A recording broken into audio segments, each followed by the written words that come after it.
Good morning, everybody, and welcome to the Lessons Learned webinar.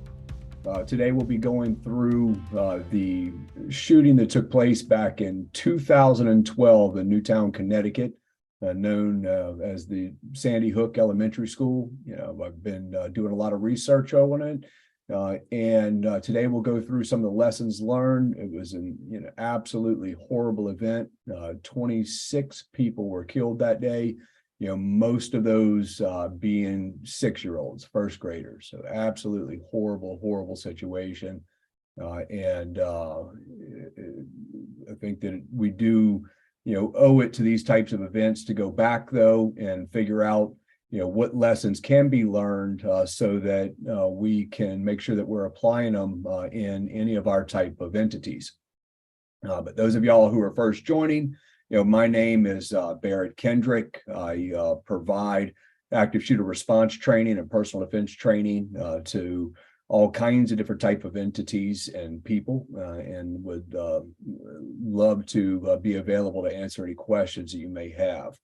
But as we go through this, if y'all do have questions, feel free to drop them in the box. I'll do my best to pay attention to the questions, but definitely at the end, I'll open up for any type of question and answer opportunity there. So feel free to drop that in. We do have a good bit to get through today. So I'm going to go ahead and start and get going and moving forward with it. As a reminder, the focus of the webinar is specific to the lessons learned that we can apply to the entities, and everything is being separated from the law enforcement response. And so this isn't about the response side of it, but more about the initial incident and the people who were there, ultimately at that time. If you're going to apply different changes with your entities, just make sure you are keeping up with any sort of regulatory bodies or laws that may be applicable, checking with places like the state fire marshal, as well. I've done my best to keep this webinar, accurate and precise with the information that I cover. But we also have to understand that there's just so much chaos that happens during these types of events. And so there always is going to be a lot of different misinformation out there. But the information we're talking about today is mostly coming and being derived from the multiple official reports that are available, for the Sandy Hook shooting, and even information that has even come out back just in the last couple of years, years after the actual shooting took place. Newtown, Connecticut is a small suburb, not too far out of New Haven, Connecticut. This is it's a quieter community. I've looked at some of the pictures from the property, where the school sits. It's a beautiful piece of property, beautiful area of the country. 28,000 residents in Newtown.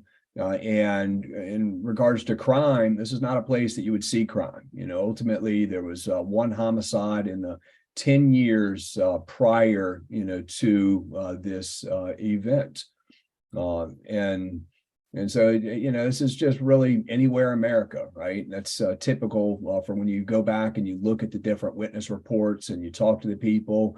Everybody's going to have a response of there's no way we would have thought that this would ever have happened here. And that it seems to be pretty common. Some of y'all have been through the webinars with me, but those that have not, you're not going to hear me mention the shooter's name. The FBI has been very specific that we should not provide any notoriety to the shooters, because that's what most of the time they're after. They want us mentioning their names. They want us talking about it. So I'll do my best to not mention his name at all, but we will talk about, the victims. We will talk about the heroes. And this is the photos, of the victims that day, of the 26 people that were killed that day.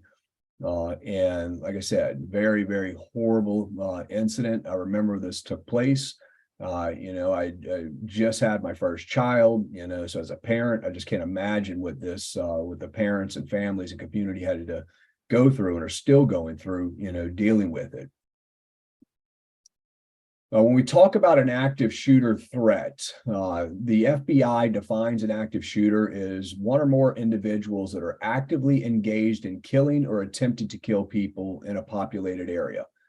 It's important that we understand this definition. The active aspect of it refers to the fact that it is ongoing, which means that there are potential opportunities to interrupt it, to stop it. Both with law enforcement responding as well as the victims that are present when these types of situations take place. The response can affect the outcome, and it's not in theory. It has many times, and we'll see the same thing, that even takes place in this one as well. But also the active aspect of it means that law enforcement has exigent circumstances to move forward very quickly to try to find the attacker, stop the attack. And most of the time they're not going to be treated like a barricaded subject, but they're moving in, ultimately very quickly to try to get there. But as even what we see with the Sandy Hook shooting, it only went on for 6 minutes. So even by the time law enforcement was there, unfortunately, it was over or mostly over, at that time. This graph shows the active shooter situations that have taken place over, from 2000 to 2021. There's, been 434 total there. We're probably at about 500 now, once you include 2022 and part of 2023. This data comes directly from the FBI official reports. It's only updated right now through 2021. That's why my graph only shows that. But I do expect the official FBI report to come out from last year, really here in the next few weeks. It seems like it's usually May is when that report gets released. So we'll update that for the next webinar. But going back to the definition, the active killer, right? The active shooter that has no problem with going into a school and killing kids, that's very different than a lot of what we'd normally call a mass shooting or a mass murderer. If you've got a gangland violence happening down the street, and they start just shooting at someone into a crowd or something like that, just trying to hit the one individual, and there ends up being a bunch of innocent bystanders that also gets hit. Well, if there's 3 or more of them, that would end up being classified as a mass shooting. The active shooter that we're talking about here ends up being very different. This is a very different type of individual, both with Sandy Hook and really all of them. These types of individuals, ultimately aren't someone who normally, fits into society. This would I kind of put them to the same liking as like a serial killer when we go back to the 70s and 80s, when we had a lot of those that were taking place as well. This is someone that has no remorse for the individuals that they hurt. They squash them like bugs because they don't see them for any value whatsoever. And I don't think that the Sandy Hook shooter is going to be any different from that. When we talk about the Sandy Hook shooter, he spent a lot of time planning this attack. Now statistically, you can see on the graph on the screen that most of these shooters spend about 1 to 2 months planning these types of attacks. He, in the initial reports that were released back in right after I think 2014. Showed that he planned this attack for almost 2 years, going back almost 2 years. However, since then, all of the FBI records have also been released, and there's a lot of information that's redacted, but in there, they have a witness in there, and this witness said that the shooter was talking about attacking a school and killing kids in a children's school. He was talking about this 4 years before the actual attack. This person was concerned enough that they went to the local police department. They told him everything that he had said. The local police department did some investigations into it. However, it never went forward from there. And so the witness testimony to the FBI, he did say that, that they could fact check it, that there's records with driving, there's records with communication, with the phone calls, but unfortunately it did not go anywhere. So he reached out and he or she reached out and contacted the FBI after the Sandy Hook shooting ended up taking place. So he could have been planning this for 4 years or potentially greater from there. And when we look back at this guy's history, his history of violence and mental issues goes far back before the active shooting incident at Sandy Hook. But why this is important is a lot of times this information, when people are planning it, they are leaking the information, and it wasn't any different from him. Like it said that, he leaked it a lot online. He talked about it, but definitely to someone that was close enough to him that ended up being the complainant about the 4-year date prior to. The shooter, as a child, was diagnosed with Asperger's disorder, OCD, and anxiety. And, when it comes to the OCD side of it, he's someone that literally rubbed the skin off of his hands because he would try to wash them so much and so hard. And so that, that's the type of compulsive disorder that he had. But his doctor, going back, and like I said, this is several years ago, going back to when he was more of a child, but his doctor indicated that the shooter at that time had presented with significant social impairments and extreme anxiety. He lacks empathy and has very rigid thought processes. And lacking empathy is something that has come up many times with different killers like this, that they don't have the ability to really see the emotions of others. But he had social emotional disorders, and those disorders had increased after the 4th grade. So the 4th grade seemed to be somewhat of a slight change. He had the different psychiatric care and different types of therapies prior to the 4th grade. However, there were some changes noticed in the 4th grade.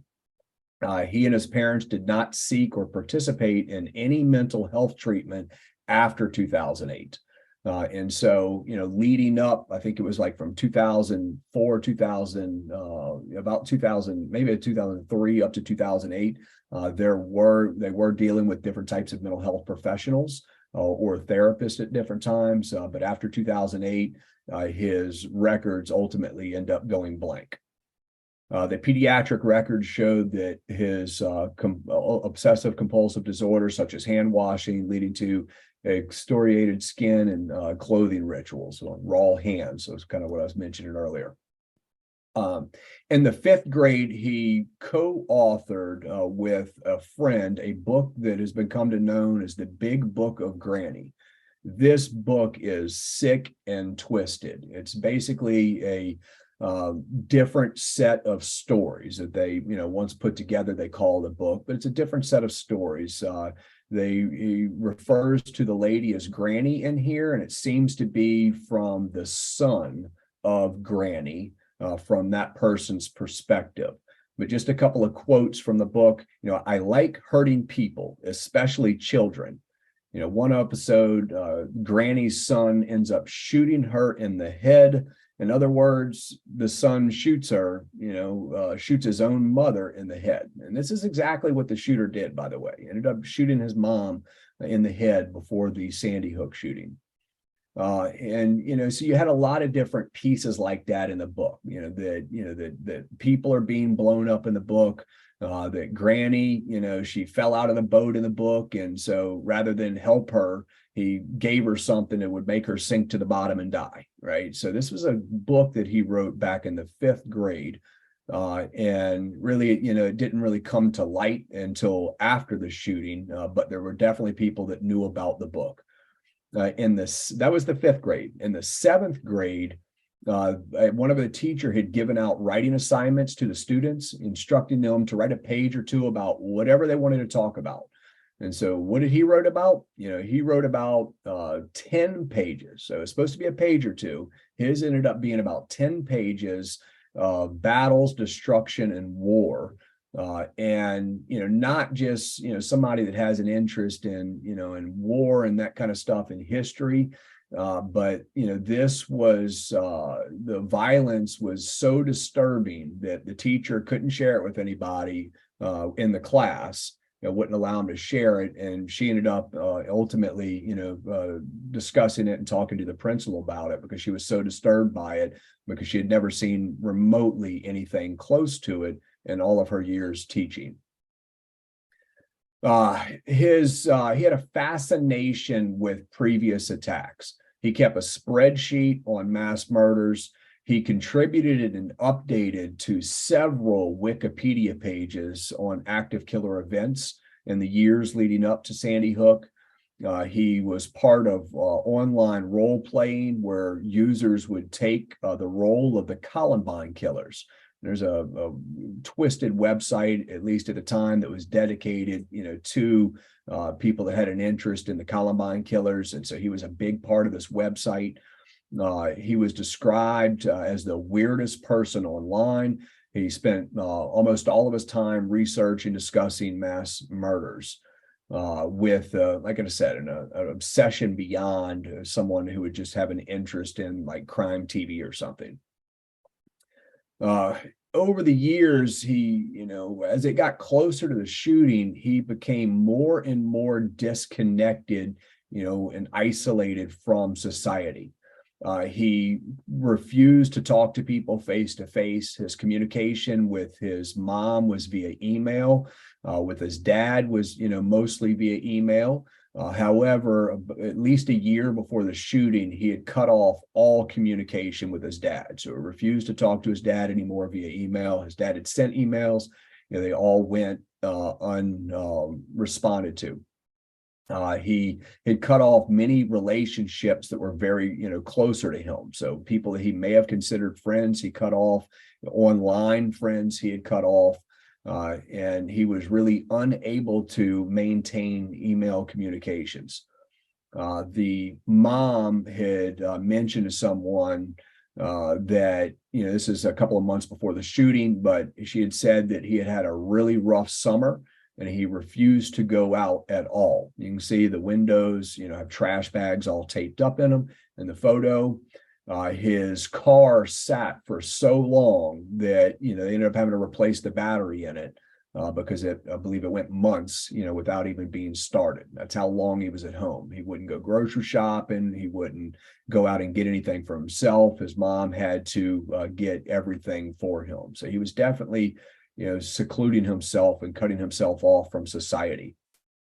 The firearms that you see in the picture here, these were the guns that were owned by the shooter's mom and ultimately the shooter. So, she was the one that was buying everything for him.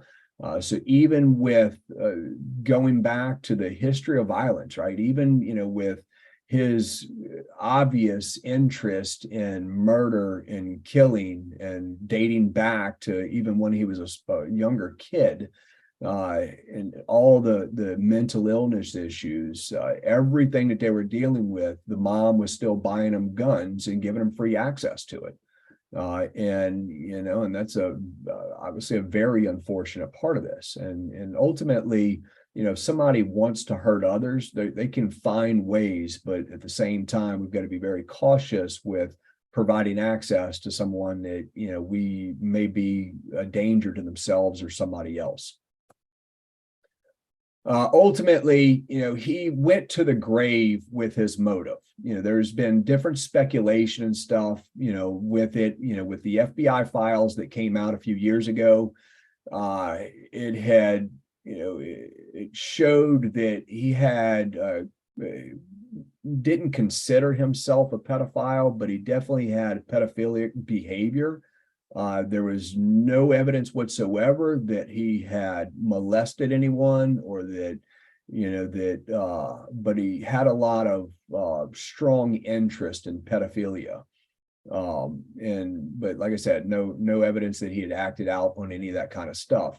But he had written different reports, different books, different essays, on pedophilia and really arguing for the rights of pedophilia. And like I said, when you get into this guy's past, it is sick and twisted, with his different writings and whatnot. And so, like I said, ultimately, we don't know the motive. There's been different speculation by friends that he thought that he may have been saving the kids, from society by killing them.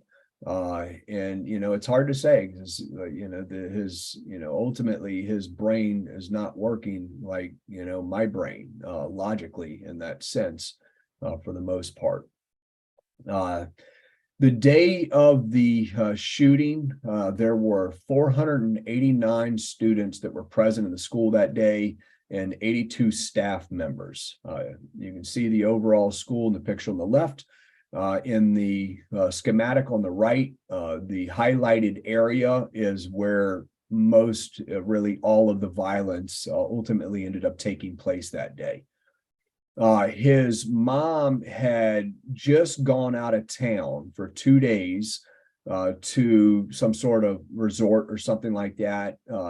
She was trying to give him a couple of days by himself. I think she, needed a break, and she had come home the evening or night before.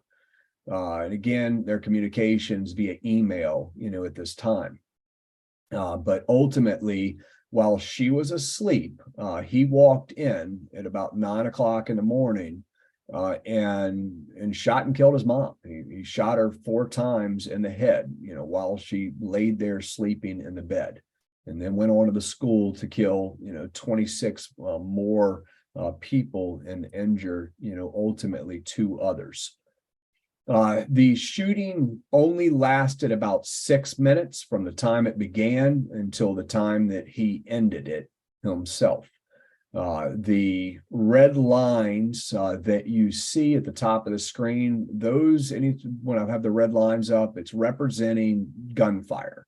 And so how did he get into the school? Well, the school had the magnetic type locking systems where somebody had to be intentionally let in or buzzed in.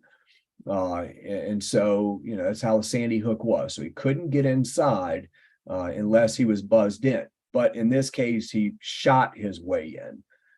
And we've seen, this kind of stuff, just happened recently, right? We saw a video of this taking place just recently, as well in Nashville.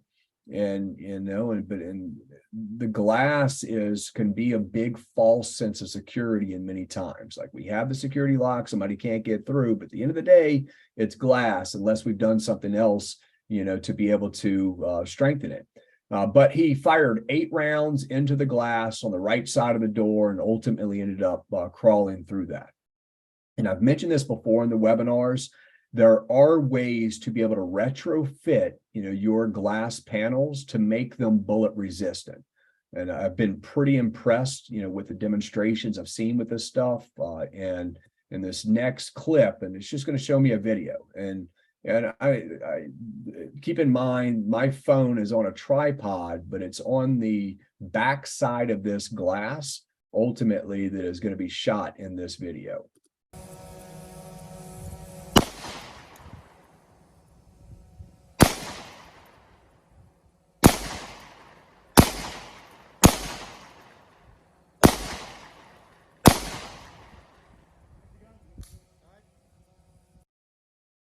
So, you can do things. This is a specialized security film that can be placed on the windows and on the glass to be able to make it a lot harder, for somebody to be able to shoot through. And so the most common weapon, with active shooters to date has been a handgun. And these can work very well at stopping handgun rounds and even rifle rounds in certain circumstances as well. But what it does do, even if the bullet was able to penetrate through, it really slows down someone from being able to get through that glass as well. And so if you want more information on that, throw a comment or something in the chat box, or shoot me an email at info@defenderschool.com, and I'll make sure to get you connected with that. But you can see all the splats on that glass. That's how many times that piece of glass was shot that day, and not a single round passed through it. It's actually some pretty interesting and unique technology. But after the person started shooting from the parking lot, he crawls through the glass. At that time, you've got some teachers that are trying to start getting locked down. The doors were required to be locked with a key from the outside of the door. So you have to go into the hallway. And so the picture that you're looking at right now is an evidence photo of inside one of the classrooms where the attack took place. And so the janitor actually started going room to room, locking the doors, around the school as well. But keep in mind, 80-something staff members, almost 500 students. We're probably talking about a lot of rooms to be able to get locked down, but they did require a key to lock. So after he makes entry, the next set of red lines that we're seeing here, if my mouse is showing up, the next set of red lines there are the principal and the school psychiatrist. And so the principal and school psychiatrist go at him. They run towards him, and as they come around the corner towards him, he ultimately ends up shooting and killing both of them pretty instantly. And then there was a third person that came out of the conference room, and you'll see that yellow dot there. So the yellow dot was an injury. The black dots were unfortunately fatalities, and the blue dots were survivors. And that's just in this localized area. Obviously, there was a lot more people in the school itself. But Mrs. Hammond, she came out of the conference room. She was shot in the leg. And so when she shot in the leg in the hallway, she laid down and basically played dead and just stopped moving so that he wouldn't think that she was still alive. And so when he moved away, he went towards the end of the office, into the nurse's office. And so when he moved away, she crawled back into the conference room. And again, couldn't lock it. And so she sits in the room. You see the other blue dots. There were other survivors in there. And she holds the door closed, shot and wounded, holding the door closed with 5 other people in there. But the shooter ultimately ended up going into the nurse's station. The nurse was in her room, but she hid herself underneath the desk. So he didn't go around and check to see where anybody was. And from there, walks back out of the nurse's room, out of the office, and goes back down the hallway. So room 12 was the first room that he came to. That room, the teacher had already been locking the students down. And, if you see those little blue dots in the corner, all of the kids and the teacher that were in that room are piled into a very small bathroom. By very small, it's like just under 4 feet in one direction and just over 4 feet in the other direction. So very, very small room, with a toilet in there. And so everybody's piled in that room. But prior to going in there, she had the lights off in her classroom. She actually had construction paper blocking the windows into her classroom. They had just done an active shooter response training just recently, and so the paper was actually left up from that training. But she goes into the bathroom and ultimately ends up getting everybody in there, pulls the door closed, and I think even pulls a filing cabinet or something in line with it, prior to going in. And so when he comes to room 12, he doesn't even realize anybody's in there. He thinks nobody's home. And, from there, ultimately ends up going into room 10. This was Mrs. Soto's room. In Mrs. Soto's room, ultimately, they were not expecting, the danger coming in, and they were all still in the room. Absolutely horrible. You had two teachers that were shot, that were shielding kids, at the time they were shot. You had one of the students, the shooter had to reload. And when the gun ran out of ammunition, one of the 6-year-olds screamed out to his friends to run. And so you had two kids that ran into the closet and shut the door. They survived physically, right? And then after he reloaded, I believe that the next shot may have actually been the 6-year-old that was telling everybody to run. And unfortunately, he died that day. But his actions with running also, or his actions with yelling people to run, also saved lives as well. You had 6 others that ran out of that room when he said run. And 6 other 6-year-olds, right? And they ran down the street. No parent, no teacher around them. 6 first graders ran out of the school and down the street. They went to a fire station. The firehouse doors were closed, so they kept going. Ultimately, they ended up being found in located by a homeowner in a driveway, just sitting there. And thankfully, they all survived that. And so that, the kids running away, this is something we just saw again recently, right? We just saw this happen in Nashville. I'm going to play a video on the next screen. It's of this is from a witness that saw kids running away, Melissa Joan Hart. I believe she's actually an actress, but she was headed to a school meeting just next to the Nashville school recently and witnessed this. I'm going to play just, her, like I said, this is not from Sandy Hook, but I'm going to play her video real quick that she put out.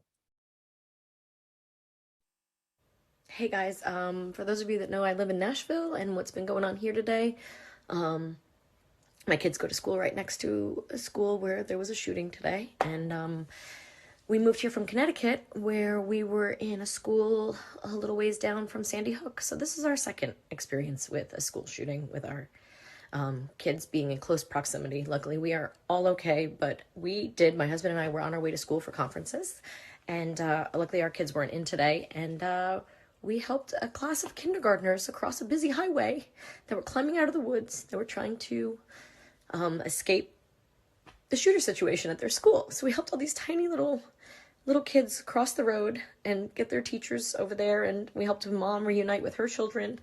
And I don't know what to say anymore. It is just enough is enough, and just pray for the families.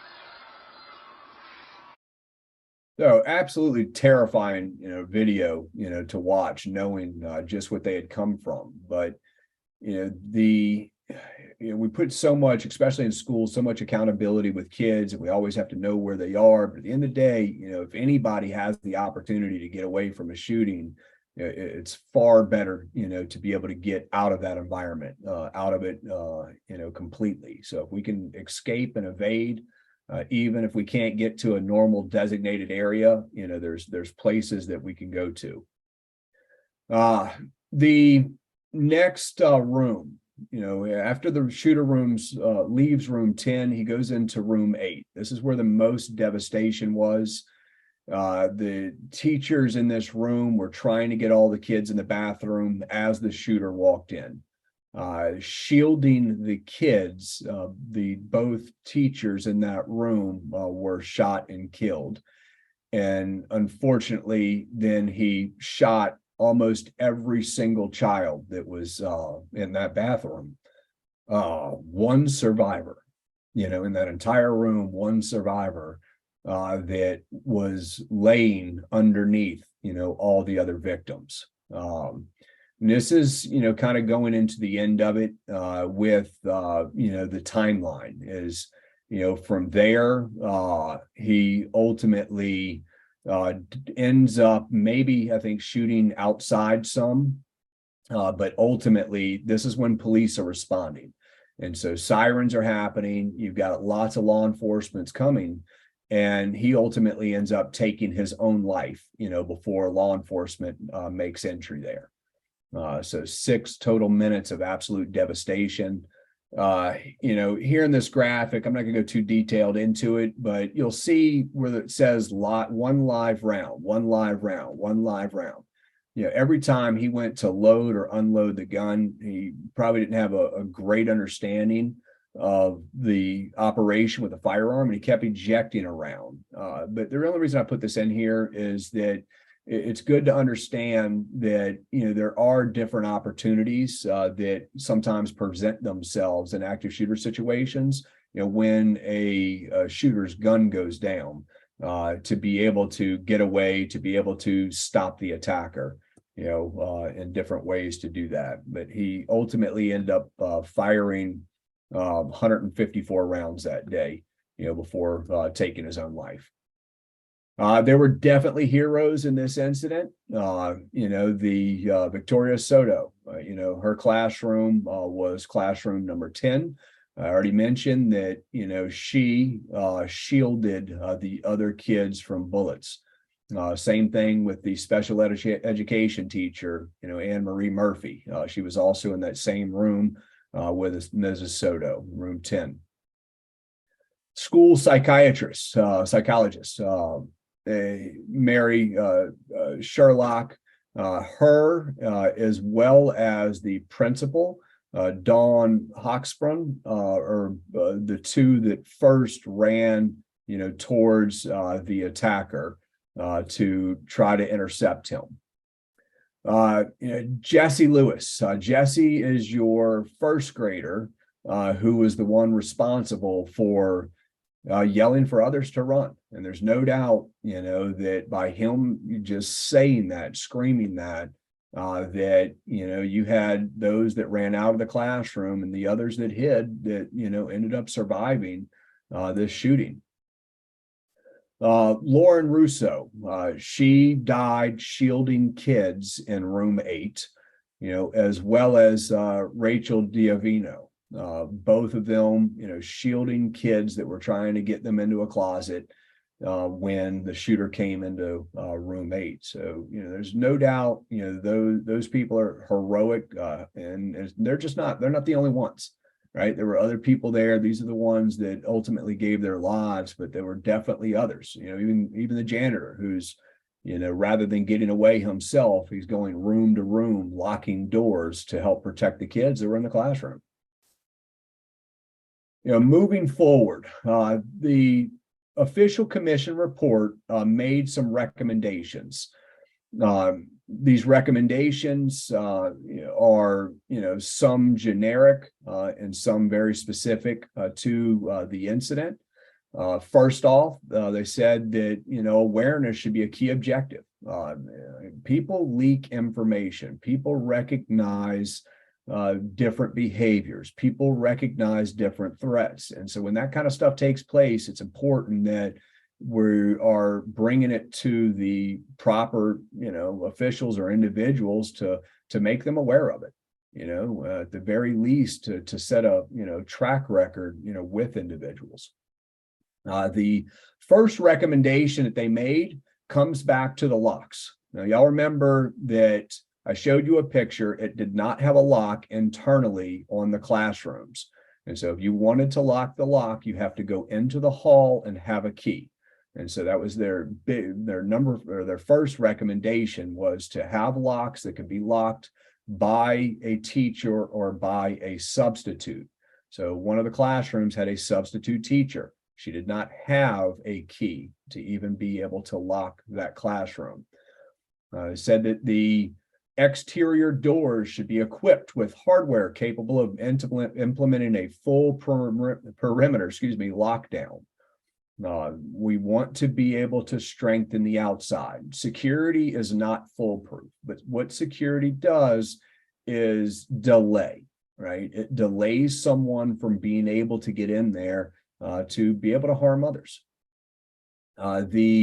They need to be able to study and figure out, this is for the state of Connecticut, but they need to put together a feasibility study to figure out, how best to make sure that classroom keys are being handed out and retrieved back from any of the substitute teachers that are coming there. Additionally, school custodians should be part of school security and safety committees. Why? The custodians are all over the place. They've got keys to everything. They know everything about the buildings. And so it only makes sense to make them, about the safety response and security responses. So that was one of the recommendations they put out. Additionally, the schools should designate teachers, administrators, and custodians to create different safety committees, to put people in charge of, different things. Simple as making sure different doors are locked, that kind of stuff. The sixth recommendation is about to create a state, a permanent committee or commission to be able to ensure all the different safety standards and strategies are being implemented in a district. Putting the oversight in to actually make sure to make the recommendations or requirements are being implemented. 6 through 8 were specific changes to Connecticut law to ultimately be able to, some of it was to make it, change the laws that have to deal with things like surveillance cameras and whatnot. So they definitely recommend surveillance cameras specifically on any of the entry doors coming into the building, being able to filter and monitor people coming in. So not just preventing someone from coming in without access, but being able to pick it up and look at a camera screen and know, okay, this person's supposed to be coming in. Let me allow them to be able to come in. They want to maintain a list of, of all the contact information. And this one is maintain safety and security training for all the faculty students on how to respond to different types of hazards. I can't stress this enough. As a training company, that when I go back and look at these types of events, and especially when I see some of the empirical evidence where there were different opportunities to be able to prevent or deny, the attack or to stop the attack, people need training. We need to make sure they're getting training, and really it's inexcusable if faculty and staff or volunteers or substitutes or any of them aren't getting training, at this point and knowing what to do. Not just about active shooter response, but tornadoes or, any other type of weather threat or hazards, anything, right? We need to provide the training. And, trying to get the information out more efficiently was the incomplete idea of why I ended up putting the online resources together to make it easier, because I'm having conversations with teachers over the year that they want the information. They wanted the information, but it wasn't being provided, or if it was being provided, it was very surface level to be able to just check a box. So realistic training, I can't stress enough, and really going beyond the training and putting the different types of drills and scenarios and pressure training and pressure testing in there as well, to be able to give people more of experiential learning and working with it. So, ultimately just cannot stress training enough with it. The 11th recommendation was to, designate certain individuals to serve as safety and security wardens. And we kind of talked about that a minute ago. So not just about bringing the custodians as part of it, but, making sure that the training is being implemented and the strategies are being put forth that were recommended in the previous recommendation.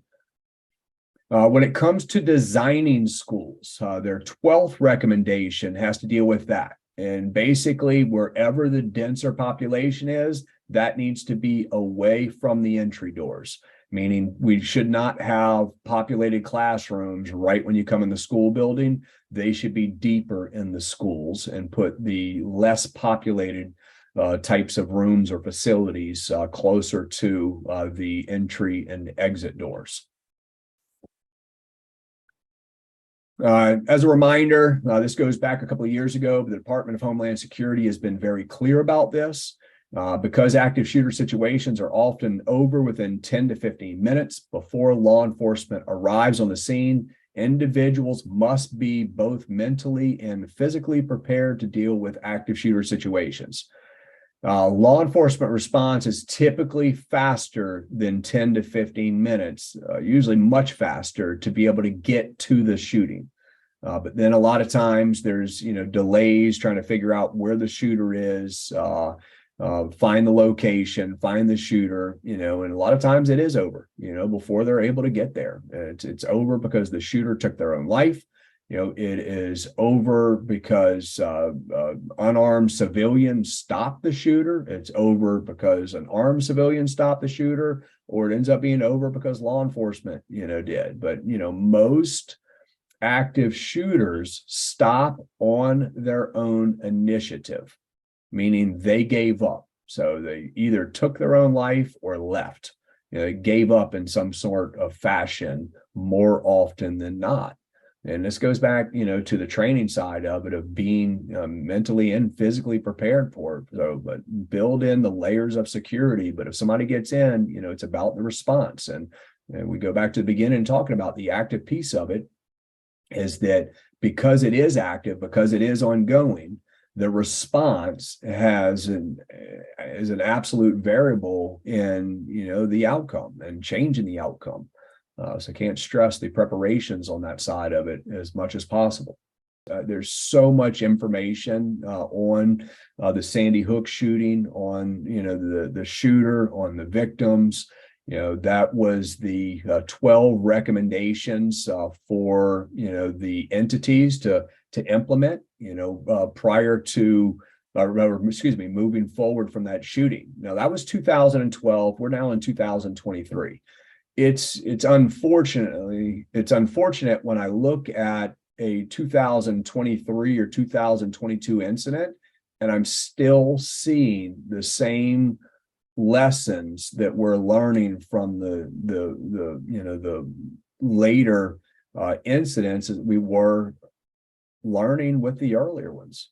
Things like the door locks. If you're not currently equipped to be able to easily and efficiently lock the door, that's going to be a big starting point, right? Same thing, with the training. It's recognizing it. And so if y'all have questions, you're welcome to drop them in the chat or drop them in the question and answer. I mentioned previously that if you'd like more information on that bullet resistant film, that security film, and feel free to drop a comment or question in there about it. I'll make sure I get you in touch, with the proper people that can tell you a whole lot more about it. That concludes today's webinar on the Sandy Hook shooting. Next month, we will be going through the New Life Church shooting that took place in Colorado Springs, Colorado. A lot of lessons that we can learn from that incident that can apply to house of worship facilities, but also fully apply in schools, medical facilities, and elsewhere. Thank y'all for taking the time to watch the video, and I will see y'all next month.